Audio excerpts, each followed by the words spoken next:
Today is first topic of psychology. Psychology जो है वो दो ग्रीक वर्ड से ड्राइव किया हुआ है और जो दो ग्रीक वर्ड्स हैं वो साइकी और लोगोस हैं। जिस तरह हमें पता है कि साइकी का मतलब होता है सोल और लोगोस का मतलब होता है साइंस, तो इसका हम डिफ़ाइन करते हैं कि ये साइंस ऑफ सोल है।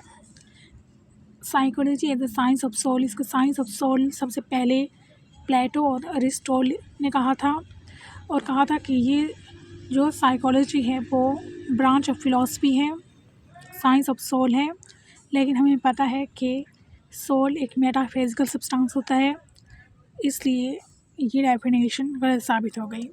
नेक्स्ट इसकी डेफिनेशन आई, psychology as the science of mind. ये किसने कहा? ये एक जर्मन फिलोसफर था, उसका नाम इमैनुअल कैंट था।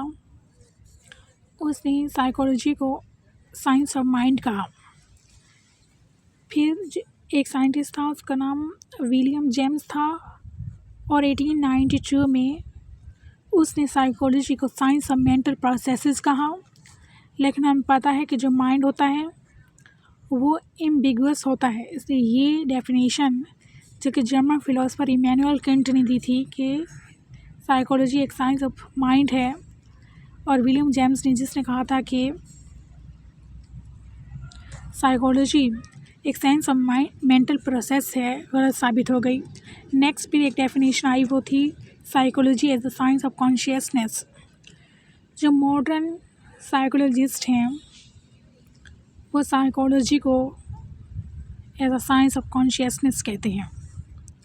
लेकिन हमें पता है कि कॉन्शियसनेस के 3 लेवल्स होते हैं, यानी कॉन्शियस, सब कॉन्शियस और अनकॉन्शियस, इसलिए ये डेफिनेशन भी गलत साबित हो गई। नेक्स्ट जो 20th सेंचुरी आई तो साइकोलॉजी को साइंस ऑफ बिहेवियर करार दिया गया। At the beginning of 20th century the psychologist call it the psychology as the science of behavior, and it was popularized by J.B. Watson. And according to R.S. Wordsworth, first psychology lost soul, then it lost its mind, then it lost its consciousness, and it still has the behavior of a soul. यानी अभी psychology को हम science of soul नहीं कह सकते, science of mind नहीं कह सकते, साइंस ऑफ कॉन्शियसनेस नहीं कह सकते, लेकिन psychology as a science of behaviour कहला सकती है, क्योंकि ये J.B. वास्टन ने कहा था।